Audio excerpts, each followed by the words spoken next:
All right, guys, in this episode of Biz on the Balcony, we are joined by Michael Scherping. He is part of Wasted Opportunities, and he has a very interesting story where they actually took bread and other food from Ohio State's cafeteria that was not used, gave it to the homeless, and then eventually turned beer from the leftover bread. Michael, very interesting story. We're really excited to have you in. Thanks for coming in. Yeah, thanks for having me. I'm really excited. Absolutely. So let's get started. I mean, when did you guys start this company, Wasted Opportunities? Kind of describe what that is, and also talk about what the original idea was for your company. Yes, this all started my junior year of college, about 2 years ago now.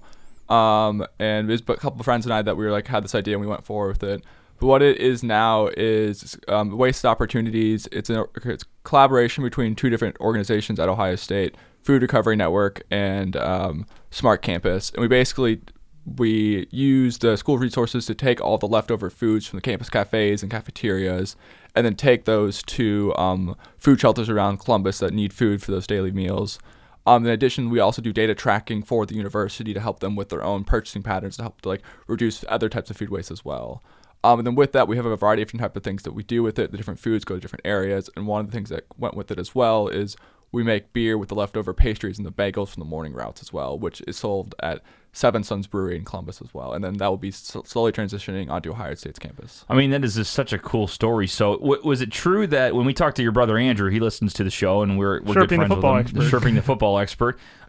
He mentioned that when you guys are bringing the food to the shelter, they said, okay, we almost don't need any more bread. Is that where you kind of had, okay, what are we going to do with this excess bread? Yeah, we would be bringing them 200 bagels a day. Oh, my God. And it's you can't, we'd be bringing them so many that they couldn't use it. So they would just be, they told us, they're we're just throwing it away, so you might as well keep it, do something else with it. So we just started brainstorming other ideas, and we came up with the idea to make beer out of it. It was me and my friends, the guys who started it, Mike Fackler and TJ Kirby, were at a bar one night, and Mike was just we could make beer with bagels. Mm-hmm. And we were all right, let's try it. And it worked out. Wow. I mean, that's amazing. Yeah. So how did the process go there from obviously getting, you have the initial concept and then you have the idea to make mm-hmm. the beer. What were the steps then after that? Once you're okay, we have this excess, and then you have the beer now. So what was the in-between kind of like? Yeah, so it was, let's see.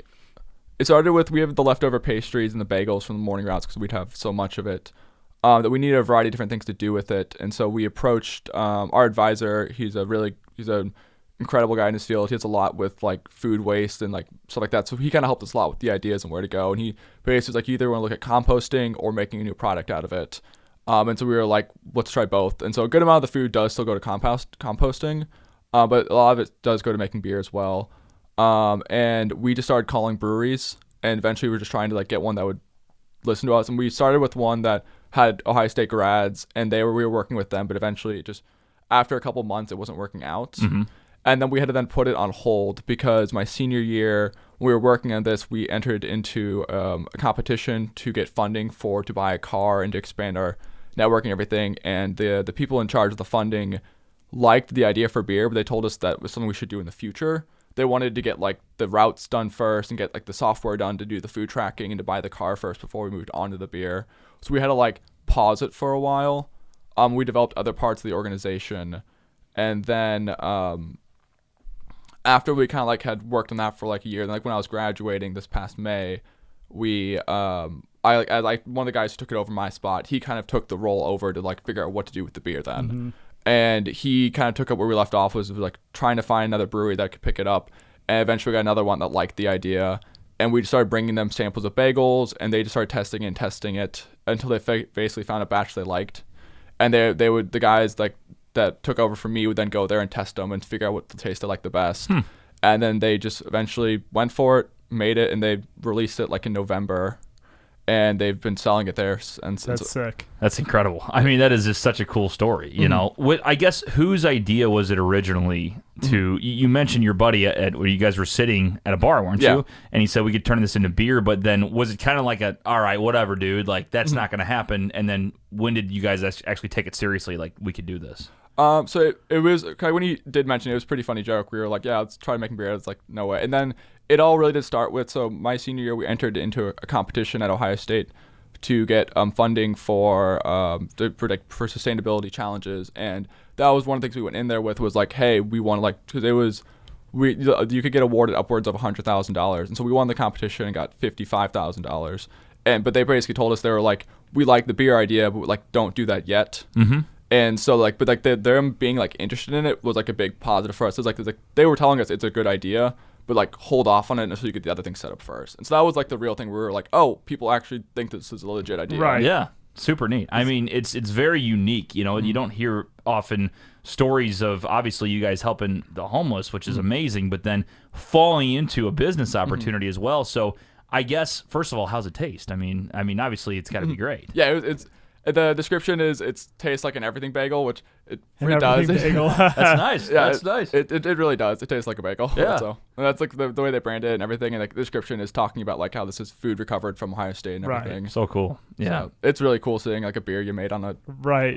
Oh hell yeah. bar. So is it only mainly in Columbus, or Yeah, are they it's right now. It's just at that bar. in And Columbus? the guy who's took over for me now, I think they're handling a lot of the like future work going forward. And so I don't know what their plans specifically are in terms of like expansions or anything, but I think the plan was they made a couple batches of it, they're selling it, and they're going to sell for a while, then see where it goes, and then they'll decide from there after a certain time of like the sales. That's awesome. So how many years, or not even years, how many months have you guys been doing this? Like when did this start, and I guess how far are you in the process now? For like the whole thing. So this started back beginning of my junior year. It was me and my roommate TJ Kirby were like, Great first name, by the way. Yeah, it's awesome. Stop. him and I just like talk about a lot like things that we were looking on campus, things we wanted to do to like make it better. And one of the big things that we both really hate is waste and sustainability. And so we basically were just going around campus trying to find someone that would let us start like doing something about it. And we messaged the guy who's in charge of the like our student government sustainability, which is Mike Fackler. And we ended up telling him like, hey, we want to make a program to take the leftover food from the campus cafes. And he was like, I'm all in. So then he got us a meeting with the head of the dining services at Ohio State. And we basically went to a meeting, maybe like November, my junior year. And we're just like, hey, we see an issue here that we want to try to fix. Can we do it? And they were like, yeah, we don't know how you, like, they didn't really have any ideas of how we could go about it. And so this was my job as part of the organization. I designed the way to like use the campus. Like they had these things called gem cars, which are like electric golf carts basically, but nicer. And I was just like, we can use those as students, and then I'll start like doing routes in the morning. So me, TJ, and Mike would wake up at like 6:30 every day, go get the car and drive to the 4 or 5 places we started with, would get the food and then drop it off at the food shelter. And then we started that for like a couple weeks and it worked. And they're like, all right, now add another place. And then that worked. And I was like, now add another place, and then another place. And then it just started getting bigger and bigger. Then they're like, all right, we need you to do pickups morning and night, and now on weekends, and like multiple pickups. Yeah. Because it just like kept cascading from there. Because they're like for the university, it was really easy because they didn't really have to do a whole lot. They pretty much just like set the food for us. Just gave it for you, yeah. yeah. And we'd go pick it up and deliver it to the food shelters around the campus. And so like that's how it was kind of going for a while. And like we didn't really imagine it to be anything bigger than that. We were just like, we really were Happy just to like, help. Yeah. we were just like wanted to do something, and we were like, we'll just take this food and deliver it to someone. But then as they started growing, people started really liking it, and the university really liked it. And then we saw that opportunity for the funding my senior year. And so that's when we then partnered with the Smart Campus to make something more of it, and that's what kind of led to everything else. That's awesome. What were some of the challenges you faced along the way? Obviously, this is a new thing, and there's always going to be roadblocks. What challenges did you face while you guys were doing this? The biggest challenges were I mean, the one things it was a lot of like not knowing what to do with a lot of the breads. Yeah, like it sure. was like that's 200 bagels a day is crazy. Yeah, Man. it was It's awesome. Like, when we started, it wasn't as much, but as we've grown, it became a big amount. We just were just like, we don't know what to do with Have this. all Yeah, this. right. Yeah, and so now we're making beer out of it. We're putting it to composting. We made a partnership. We just recently made a partnership with a farm that we then start giving it to them. They feed their pigs with it. Nice. And so we're just now that was one of the biggest issues, is trying to like do something with everything we got. Yeah. And then the other big issue is, so sometimes we would just get so much food that we didn't know what to do with. Like spring break, end of the school year, we'd need like trucks to take everything, and we were just like didn't know how to scale it up because we were just a couple guys in a golf cart. Golf cart. Everything starts out small though, Yeah, man. it was, and like then we'd have like a full truckload of food, and we're just like, we don't know how to handle this. Yeah, what do I do with all this? Yeah. Right.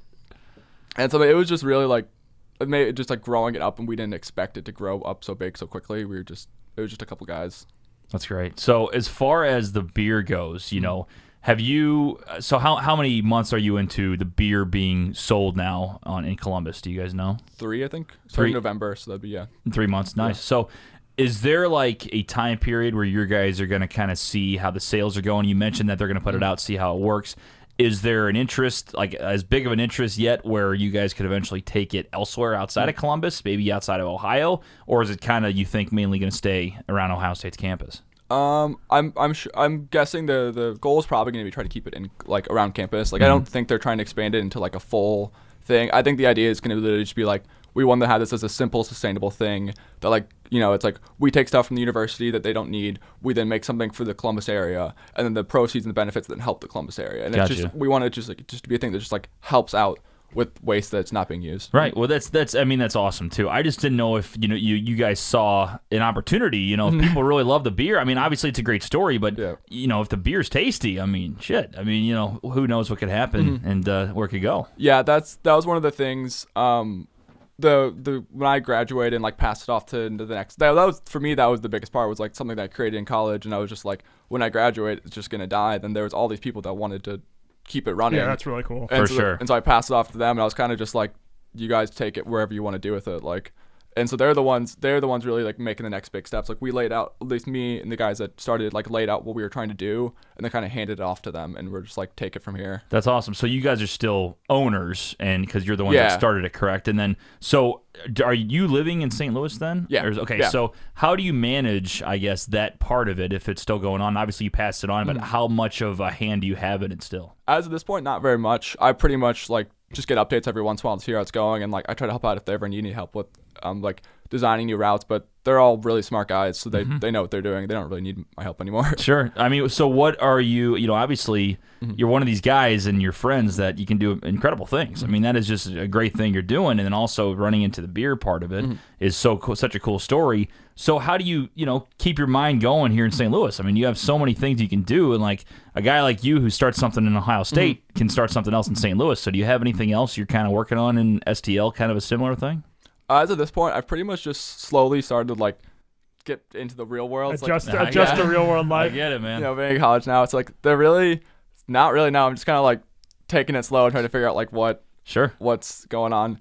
The only other thing that I've seen that I think is really cool, it's not really a business idea, but it's more of something that I just heard about that I thought's awesome, was, do you guys know the club FC Roma? Yeah, heard of it. They started a program this past summer where, cause they have an incredible social media following. They do, whenever they sign a new player or have any like big transfer news, they tweet out or post something, and then the post is like with the player's face, and then it's paired with information for a missing child from that area as well. Oh, nice. It has like the name, the picture, information about them, and like that's something that I thought was like, that's such a simple idea. And so I was like, one thing my brother and I are trying to do going forward is going to try to contact the Blues and the Cardinals to see if they could try to incorporate something into that, because like millions of people follow the Cardinals and the Blues, right? And if you could get them partnered with an organization here in St. Louis about missing children from this area, and whenever they tweet out like, we've signed this new player, and you could get millions of people to see instantly that so much attention, there's definitely a missing child, and like that's, I just learned about this past week, and that I think is something that would be really incredible if they would pick up. For sure. So that's kind of my next project right now, is trying to get that going.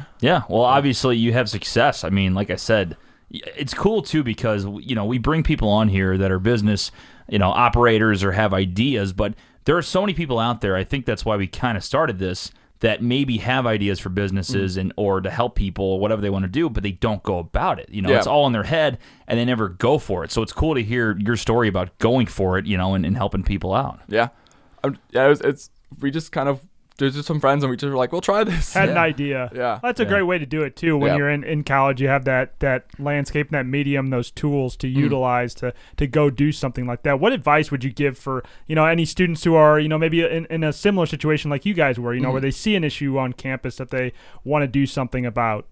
Yeah. At least for me, I think the best thing to do is you have to find another person to do it with. Like if you're just saying you want to do it by yourself, you're going to be like, oh, that's cool. And then you kind of just like keep trails off. But if you get like a couple people with you, then you guys like all agree to do it. It definitely helps, because like me and Mike and TJ all were like keeping each other in responsible. Like, hey, we need to schedule a meeting. We need to like get this going. And like we kind of helped each other like make sure we're staying on top of it. And like when things went wrong, it also was super helpful. So I know for me, it's like get a couple people that are dedicated and want to do it as well, because you guys will all then actually go do it once you start talking about it. That's awesome. As far as making the beer, so you mentioned that the one beer that's been popular that they're putting out to try is the one that tastes like an everything bagel.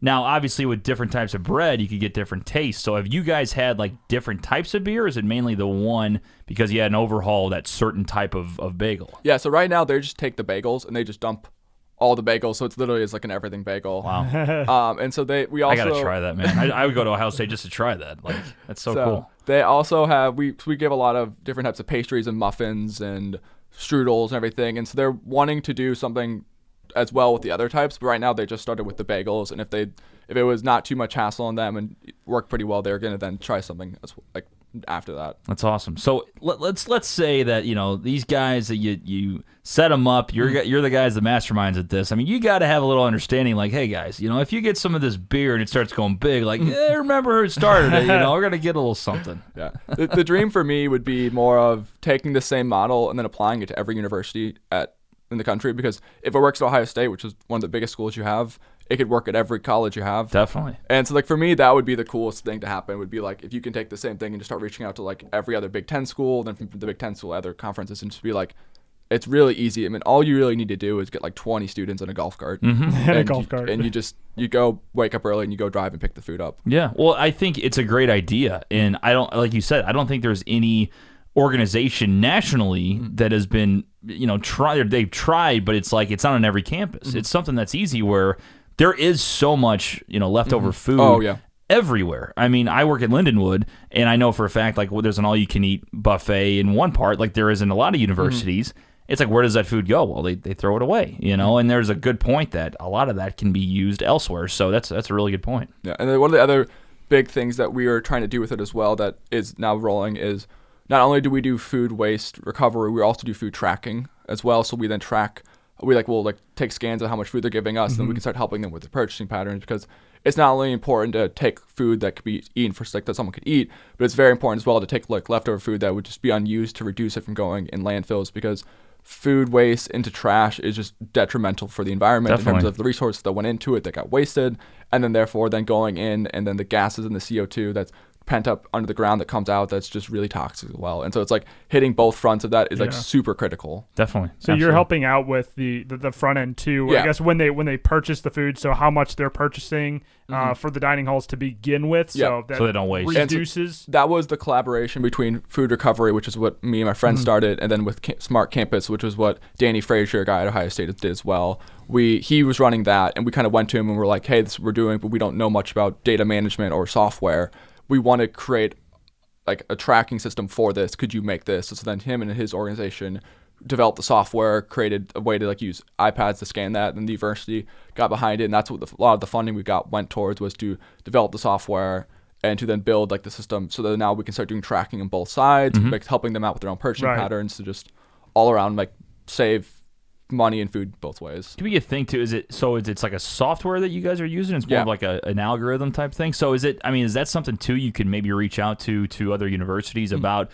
This is how we did it at Ohio State. Here's the examples, and here's how much they saved. Because not only is it the wasting of food, but also the fact that they're wasting money. I mean, they're spending a shit ton of money on this food and throwing a lot of it away. Yeah. So we had the company NG that does Ohio State's energy funded us about $55,000 as part of the competition we won, and then Ohio State has then funded us $100,000 for the software portion of it as well, to try and develop that, because they really like the idea and they're all in for it, and they want to, it would save them a lot of money and it's good for people as well. That's awesome. So as far as goal wise, I know you're saying you guys kind of stepped away a little bit, let's new students take over and have their opportunities, but goals for that part of it, like what do you want to see out of that?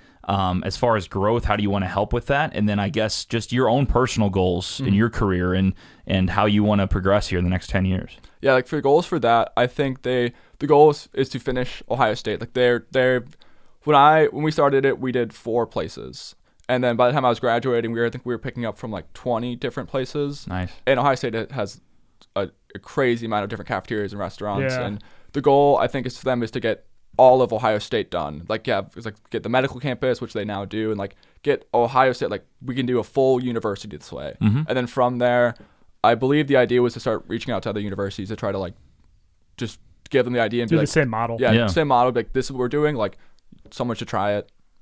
Yeah, absolutely. So, have you ever tried doing homebrew or anything? Yeah, I have actually. Yeah, you and your brother did. Yeah. Is it any good? Mine was not, but Andrew's was. Because that was when we were doing the beer for like when Mike, teacher, and I, when we were talking about making the beer, like we were funding towards doing home brews. And Right. there's a professor at Ohio State who teaches a beer class and like does his own beer. And so we talked with him as well. When we were trying to figure out how to make the beer, we went to him and we set up a meeting to try to learn like, how do you make beer? What goes into a good beer? And he kind of showed us like, these are all things that you'd expect if you were going to start doing your home brew. Because our plan was to actually make our own beer and make our own recipe, but we had no idea what we were doing and it was not working. Right. And then we reached out to actual breweries and we're like, Do it professionally. Yeah. Do it this way, yeah. So do you have any interest in pursuing the beer stuff? I mean, in the future, like trying it again? Or, I mean, because it's one of those things, I feel like if you strike gold, you know, and granted, it's just in Columbus, but I mean, how many people can say that they started something that turned into beer that's been sold? I mean,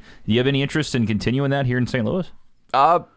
As of this point, not right now, but in the future, probably. Yeah. Like right now, I'm just trying to like just merge into adult life. Adult life, man. Welcome to the world of bills Yeah. nonstop. Figure out how to cash my paychecks, you know, pay my taxes, all these things. Like, get used to being an adult first. I just had a $700 car payment today, and it's $200 one yesterday. So that's the adult life right there. Yeah, I remember I called my dad the first time I got my first adult paycheck, and I called him. I go, I don't think this is right. I think they screwed me over.